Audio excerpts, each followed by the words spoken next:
A gente vai fazer um contato agora com Portugal, porque a gente fez um contato essa semana, Cláudio Rabelo Cacau, com Armando Evangelista para ouvir o outro lado sobre a saída dele. Né? E é muito interessante isso dentro do jornalismo, quando se ouve os dois lados.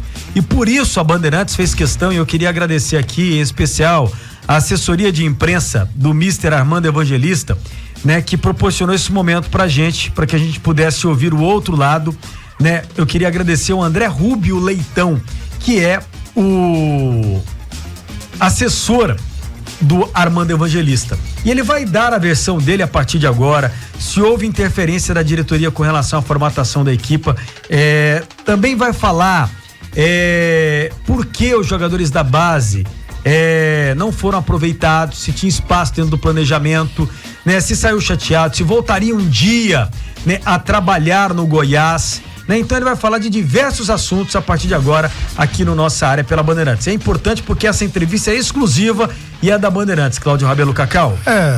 Muita coisa, né, para abordar, muito assunto para abordar com ele. Certamente você fez uma grande entrevista e vamos acompanhar atentamente. Mas olha, eu não achei muito bom a demissão dele, porque o momento do Goiás era dele para responder pelo fracasso, ou talvez ter a oportunidade de ter o sucesso. Faltando 4 rodadas, ele fez o trabalho até aqui, contratou e indicou alguns jogadores que eram da confiança dele.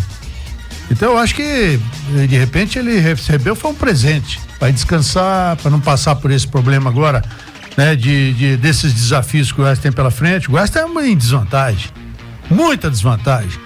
O Goiás tem 12 pontos em disputa, precisa ganhar os 12 e torcer para que os seus adversários percam 7.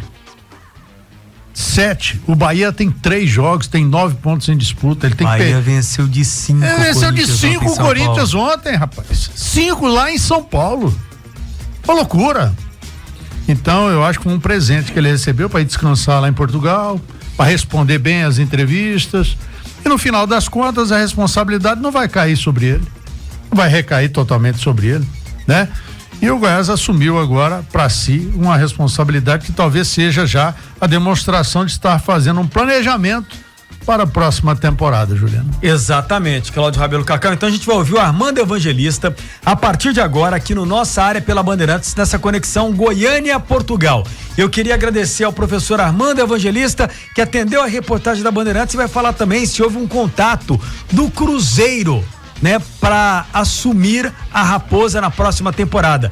E se existia também uma negociação em curso para que ele pudesse ser o técnico do Goiás na próxima temporada. A partir de agora, Armando Evangelista no especial de sábado no Nossa Área pela Bandeirantes Goiânia. Você acompanha no FM 98.7, no YouTube Rádio Bandeirantes Goiás e em todas as plataformas digitais da Bandeirantes Goiânia, a versão do ex-técnico do Goiás, Armando Evangelista. Ouçam. Bom, ele foi embora, mas deixou saudade para o futebol goiano, né? Até pelo trabalho que desempenhou. Segundo estrangeiro na história do Goiás no comando técnico. Eu me refiro ao Mister Armando Evangelista, que é o nosso convidado a partir de agora, o nosso personagem. Mister Armando Evangelista, seja bem-vindo ao Sem Retranca da Bandeirantes Goiânia e muito obrigado desde já, o meu agradecimento por atender a nossa reportagem. Um grande abraço, é um prazer te ouvir. Obrigado, Juliano. Eu é que tenho que agradecer a oportunidade de poder estar com a Bandeirantes e poder falar mais uma vez, pelo menos, para o universo esmeraldino e para os associados do Goiás que também me receberam. Por isso é um prazer estar aqui a conversar um bocadinho com você. Que bom ouvir. Mister Armando Evangelista, né, que deixou saudade. Já eu vou revelar algo pro Mister Armando Evangelista, que está conosco direto de Portugal, curtindo a família, mas não vai demorar muito. Vai voltar ao futebol brasileiro, tenho convicção disso. Mister, acho que a primeira pergunta é inevitável. O senhor saiu chateado do Goiás?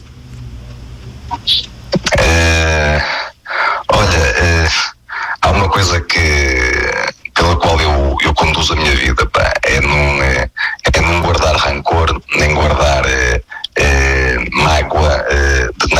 ninguém. Eu, enquanto treinador, nós enquanto equipa técnica, temos as coisas muito bem resolvidas em relação àquilo que fazemos, àquilo que queremos, em relação ao caminho que queremos seguir. Por isso, nada de rancor, nada de mágoa, e acima de tudo desejo o melhor para o Goiás. Em relação a essa questão, está tudo muito bem resolvido dentro de mim, dentro da minha cabeça, dentro da forma de eu pensar e de conduzir a minha vida.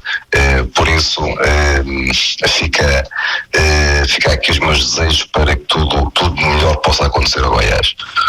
Eu me lembro de uma declaração do senhor depois de uma entrevista coletiva que o senhor tinha convicção que o Goiás ia ficar na Série A do Campeonato Brasileiro com o trabalho, com as convicções, né, que o senhor Mister defende no comando técnico da equipe do Goiás. Né, a história seria diferente com a permanência do Mister por aqui, e me permita insistir numa colocação. O Mister, ele aceita interferência de diretoria na formatação, na escalação de um time? Ele aceita trocar ideia e exigência? Ele aceita? Há uma coisa, Juliano.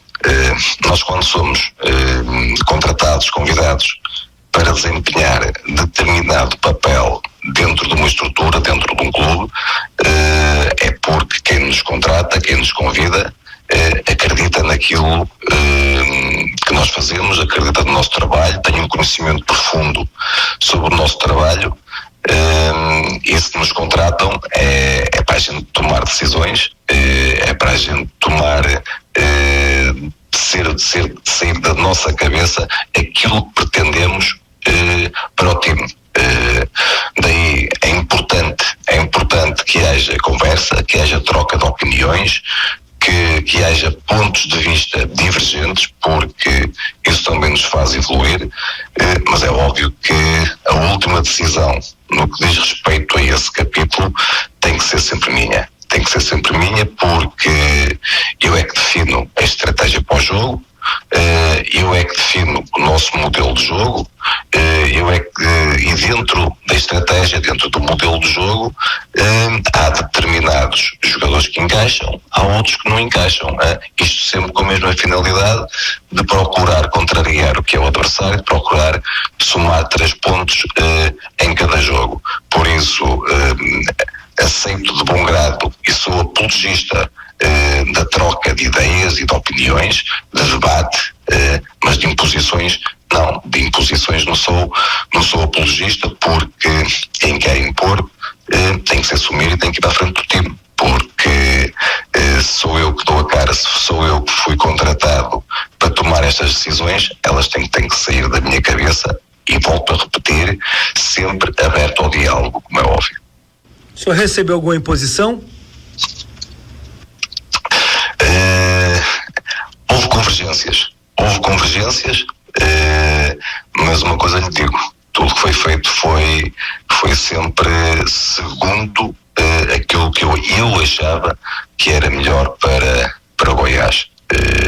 Isso, com consciência tranquila, sempre foi assim.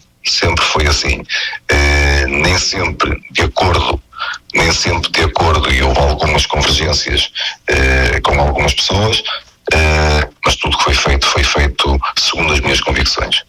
Eu gosto de ouvir e gostava de ouvir também o Mister Armando Evangelista no pós-jogo, no pré-jogo, e sempre fazia questão de valorizar isso aqui na Bandeirantes, no apito final, e também no Concentração, e também no futebol da Bandeirantes. A gente tá batendo um papo com o professor, o Mister Armando Evangelista, que até dia desses dirigiu a equipe do Goiás e acabou sendo demitido pela diretoria. Mister, o Goiás era mais competitivo nas suas mãos, né? A gente percebia isso. Apesar do material que o senhor tinha nas mãos, o Goiás era um time competitivo. Qual foi o maior obstáculo à frente do time, Mister Armando Evangelista? Olha, essa questão é uma questão muito complexa, mas é uma questão interessantíssima, muito inteligente da vossa parte colocar esta questão, porque, olha, o principal obstáculo foi o timing da nossa entrada. Ou seja, nós entramos com um campeonato em andamento, não tivemos a possibilidade de poder escolher o elenco. No mercado de agosto tentou-se consertar de alguma forma e colocar o time o mais competitivo possível, com alguma profundidade, tendo algumas opções que nos permitisse encarar o resto da época de outra forma.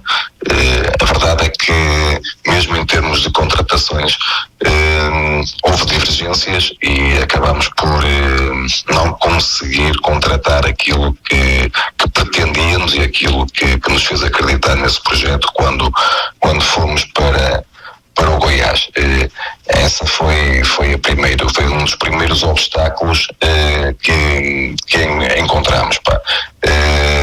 Depois era necessário profissionalizar e criar alguns departamentos dentro do Goiás.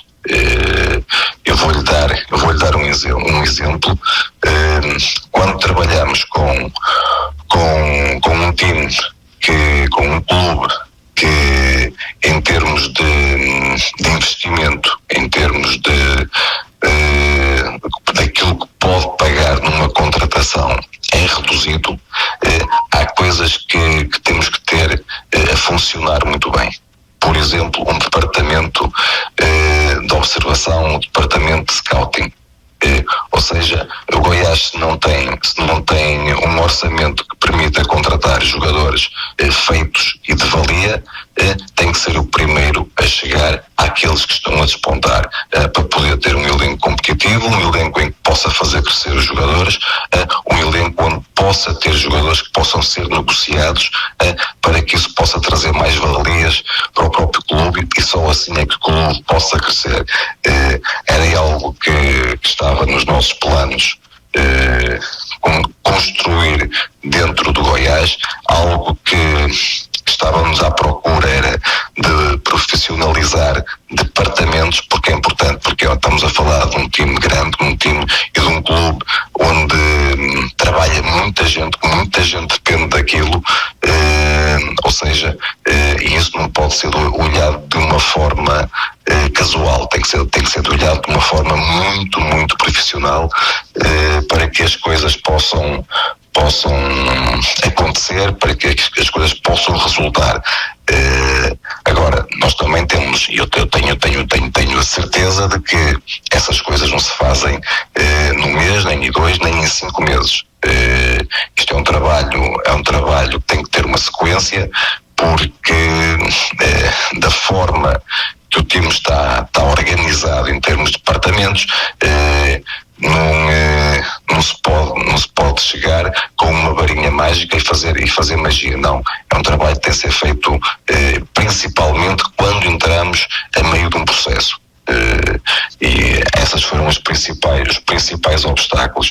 É óbvio que, em termos de organização, tornamos o time competitivo, porque quando organizamos um time, uma equipa, da forma que o fizemos, procurando tirar o maior proveito possível dos jogadores que tinham, das características dos mesmos, a verdade é que conseguimos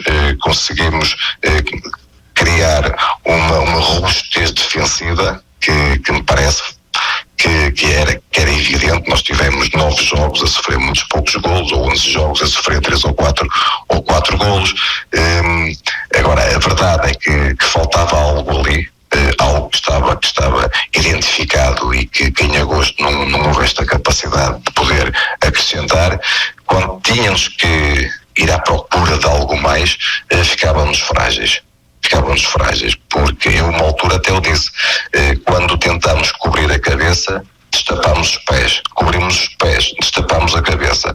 Isso é um bocadinho o reflexo do desequilíbrio que existia algo que foi identificado, mas que, por algum motivo, motivos financeiros acima de tudo, não foi possível colmatar. Isso ficou mais evidente ainda quando entramos numa sequência de oito jornadas, praticamente sem poder treinar, sem tempo para treinar e sem tempo para recuperar. Aí ficou mais evidente ainda, porque com esta paragem agora, com esta paragem FIFA para as seleções, eu acredito que com este tempo de descanso e com este tempo para voltar a trabalhar o time sem ter competição, eu acredito que tínhamos todas as condições para encarar estes 4 jogos que faltam com a mesma competitividade, que foi notório naquela fase em que não havia este excesso de competição. Por isso eu estava completamente à vontade e convencido de que esta reta final de 4 jogos ia ser fantástica, até porque da forma e o feedback que a gente tinha da parte dos nossos jogadores, eles acreditavam plenamente nas ideias, eles gostavam da forma de trabalhar, eles estavam unidos, o grupo era muito bom. Pena foi ter terminado, porque eu estava convencido que íamos conseguir, sem dúvida. A demissão foi uma surpresa para o Mister? De alguma forma sim, porque sou sincero que eu estava convencido que toda a gente tinha compreendido qual era o projeto, qual era a ideia. Acho que mesmo em termos de diretoria eles tinham percebido que o caminho era aquele, inclusive já tinha tido abordagens para poder continuar, para poder renovar o meu contrato. Eles passaram isso e tudo levava a crer que queriam a minha continuidade, pelo menos alguém queria a minha continuidade dentro do Goiás. Por isso não deixou de ser uma surpresa, porque o trabalho estava à vista, aquilo que se pretendia para o futuro e para o crescimento do Goiás estava já encaminhado. Eu tinha dito já à diretoria também que estava a elaborar um relatório daquilo que deveria ser o Goiás do futuro e a forma como deveríamos organizar o Goiás de uma forma profissional de futuro, já quando acabasse esta época, para poder o Goiás fazer do Goiás um time que fosse um orgulho e uma referência no Brasileirão. Ou seja, quero com isto dizer que todos os indícios levava para que pudesse haver uma continuidade. Daí acabou por ser uma surpresa para mim. O Mister Armando Evangelista está batendo um papo conosco aqui na Bandeirantes, direto de Portugal nesse momento, em todas as plataformas digitais. Você no FM, em 98.7, você no YouTube, você também no Instagram, você no TikTok, você também no X, você no site www.radiobandeirantesgoiana.com.br e você também no aplicativo. O Mister, para quem não sabe, ele foi apelidado na época passada pelo jornal espanhol Marca de treinador milagre, isso mesmo, pelo trabalho que fez no Arouca, e pouca gente no Brasil sabe disso, e agora estavam, a pedir um novo milagre, só que à frente da equipe do Goiás. O Goiás tinha o menor orçamento do Campeonato Brasileiro, o que dava para fazer de diferente, sendo conhecedor que existe um abismo financeiro entre os clubes que disputam a principal competição no país. Mister Armando Evangelista.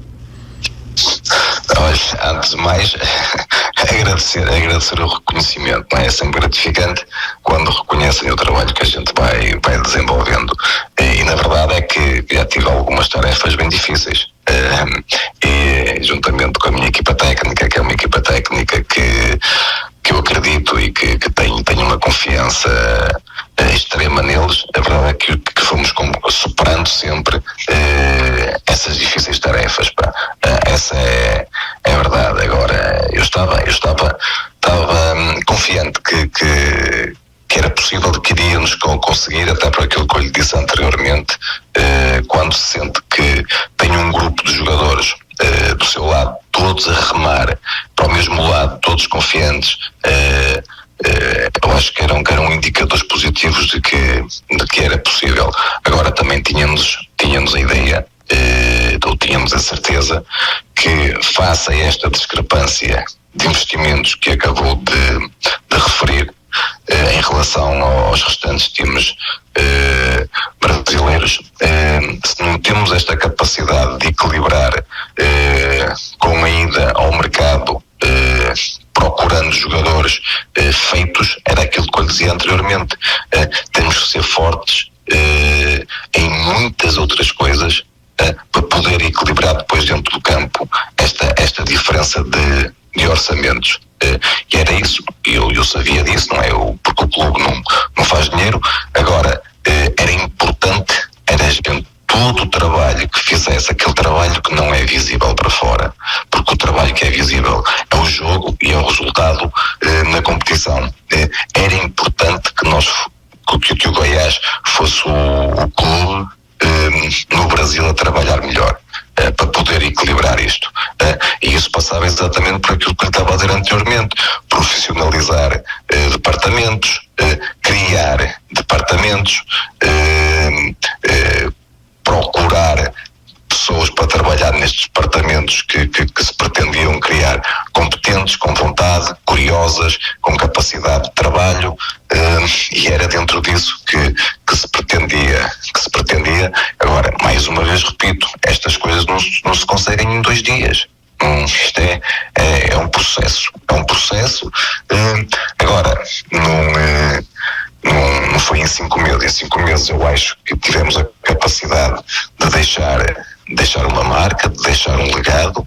Acho que deixámos indicadores de qual era o caminho. Não sei se o vão seguir ou não, mas havia muito mais para fazer. Pena foi. A gente está batendo um papo com o Mr. Armando Evangelista, ex-técnico do Goiás. E, Mister, deixa eu te dar uma notícia aqui, talvez o senhor não saiba, porque o senhor já está em Portugal e a gente está batendo um papo nessa conexão Goiânia, Portugal, Brasil, Portugal.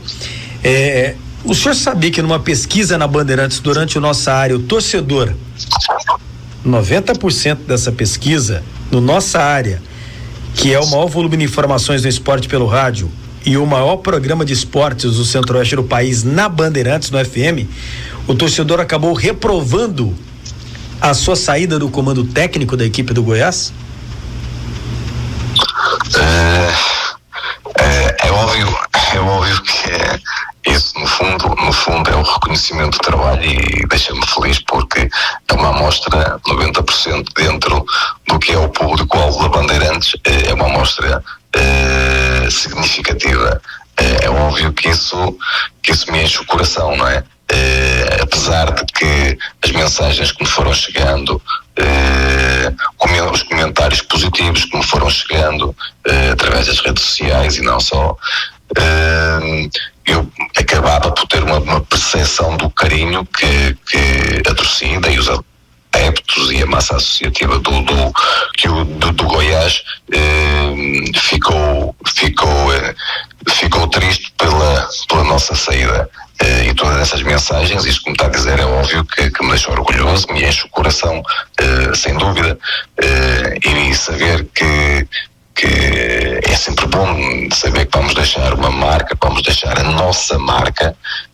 Isso é fantástico. Agora, convém dizer também que esta afinidade que existia da torcida com a nossa equipa técnica é recíproco, porque acima de tudo o respeito e o carinho que eu tinha pela torcida e pelo adepto esmeraldino é recíproco, e de muito respeito e de muita admiração também, como é óbvio.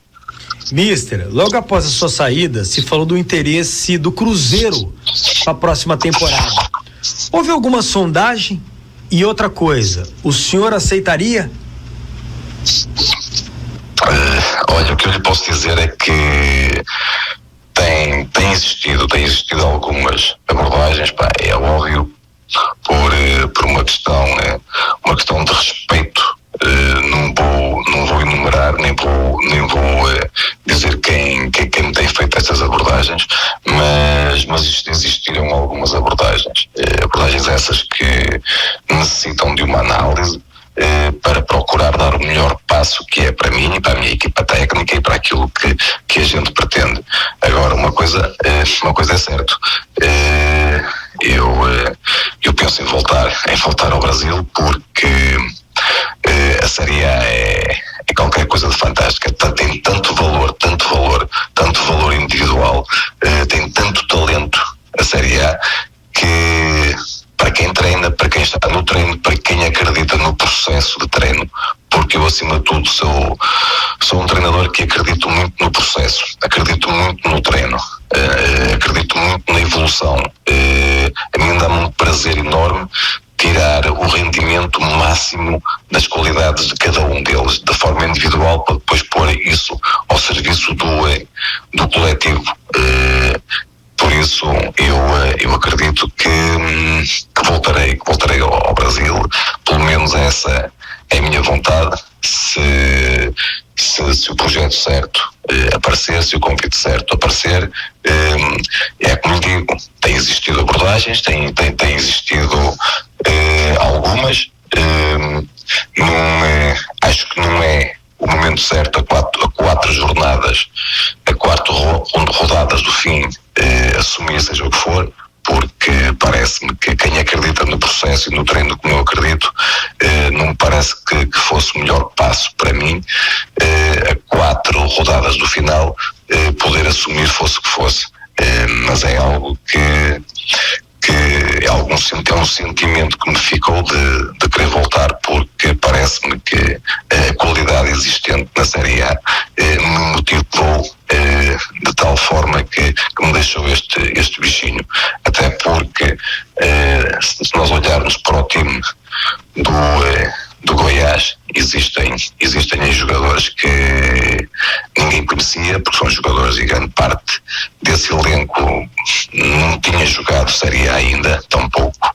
E a verdade é que existem jogadores aí no Goiás hoje que estão a ser cobiçados por grandes times brasileiros. Penso que alguns até já comprometidos com alguns times brasileiros, outros que vão ser, que eu tenho a certeza, porque o crescimento deles foi mais que evidente. E é isso que a mim me motiva, e é isso que me faz querer voltar ao Brasil. Mister, o senhor falou ainda há pouco da estrutura do Goiás, o quanto o Goiás ainda precisa caminhar em alguns departamentos e profissionalizar alguns departamentos. Às vezes a gente vê aquela estrutura gigante do Goiás, né? O estádio, a concentração, o CT, é algo fora do normal. Mas o Goiás carece ainda de uma profissionalização ainda. O senhor falou de talentos também, né? E de uma observação maior também na base, nos jovens jogadores, na nossa matéria-prima. O Brasil exporta muito, né? O Goiás tem bons valores também na base, né? Gostaria que o senhor comentasse também, mister, sobre essa situação. Sem dúvida que o Goiás, em termos físicos, tem uma estrutura e aporta uma estrutura que qualquer clube grande não tem melhor. É verdade que depois há outra parte. Temos um bom CT, temos a Serrinha que nos dá boas condições, ou seja, em termos físicos está lá tudo. Depois lá está aquilo que eu tinha falado anteriormente, a parte da profissionalização, de criação de recursos que são importantes para que tudo possa funcionar de uma forma harmoniosa. Em relação à base, a gente tinha uma atenção especial com a base. Eu posso lhe dizer, por exemplo, que o nosso primeiro treino, quando tínhamos uma semana aberta, o nosso primeiro treino após jogo, os jogadores que tinham sido menos utilizados faziam sempre um jogo com o sub-20. Isto para quê? Para que o conhecimento da nossa parte e o conhecimento dos jogadores sub-20 se identificassem com aquilo que estava a ser feito, fosse cada vez mais uma realidade. Havia esta preocupação, havia a preocupação de praticamente todos os treinos chamar alguns jogadores, se estávamos a trabalhar, por exemplo, uma organização defensiva, procurava-nos chamar o Nolasco, procurava-nos chamar o Minam, o Xavier, o Diego, para que eles se inteirassem daquilo que estava a ser feito. Agora, a integração destes miúdos no time principal tem que ser algo, mais uma vez me refiro ao tal profissionalismo e à organização. Estes jogadores têm que ser integrados de que forma? Quando se está a montar um elenco, esse elenco tem que ser montado já deixando portas abertas para que estes miúdos possam ter o seu espaço. Nós não podemos montar um elenco com 45 jogadores na equipa principal quando temos uma equipa sub-20 para valorizar. Isto é um exemplo, ou seja, há todo um trabalho e há toda uma estrutura que permite abrir as portas a estes miúdos no time principal. Se acredita no trabalho que está a ser feito na base, a estrutura e a organização em cima, quando estamos a montar um elenco, tem que contemplar espaço para estes miúdos. Não tem que estar lá diretamente, mas temos que abrir janelas para que eles possam entrar, abrir portas dentro do elenco para que eles possam entrar. A verdade é que essas portas, essas janelas não estavam abertas, porque parece-me que a construção não foi adequada a isso. Agora, que houve uma preocupação em fazer passar tudo aquilo que são ideias, sempre possível integrar os elementos da base na estrutura. Ainda pusemos a jogar o avançado, o Enzo, ainda o Mina teve muitas vezes no banco, o Nolasco, mas a verdade é que não estavam reunidas as condições para que estes miúdos pudessem ter uma participação mais ativa. Era aquilo que eu lhe dizia, uma entrada a meio da época por vezes não é benéfica para aquilo que se pretende fazer. É preciso mais tempo para que estas coisas todas possam ser conjugadas e possam resultar. Mas de qualquer forma, em termos físicos, o Goiás é clube grande, sem dúvida. Mister, o Goiás está num ano de eleição. E claro, o Goiás agora vai ter um CEO. Se o senhor for chamado um dia, o senhor voltaria para o Goiás? Olha, em relação a isso, os clubes são feitos de pessoas e projetos. Porque quando a pessoa certa e o projeto certo está associado a determinado clube, é claro que sim.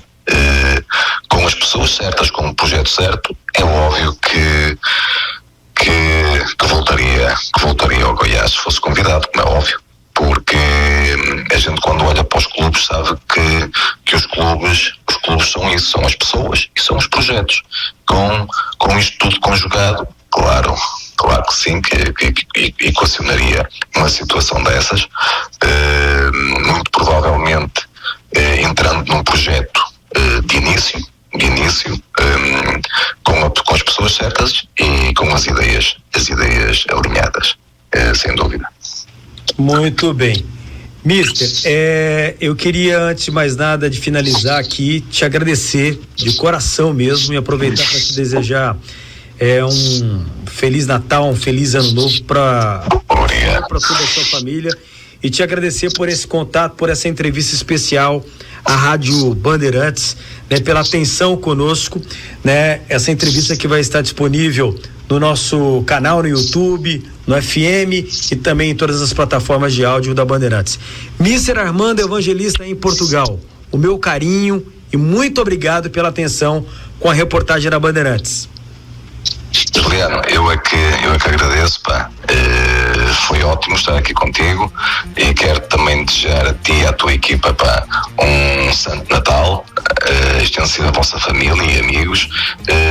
Queria deixar também uma palavra aos esmeraldinos, pá, de um Feliz Natal e que sejam felizes, porque foi alguém que me marcou, sem dúvida. Por isso, muito obrigado por esta oportunidade.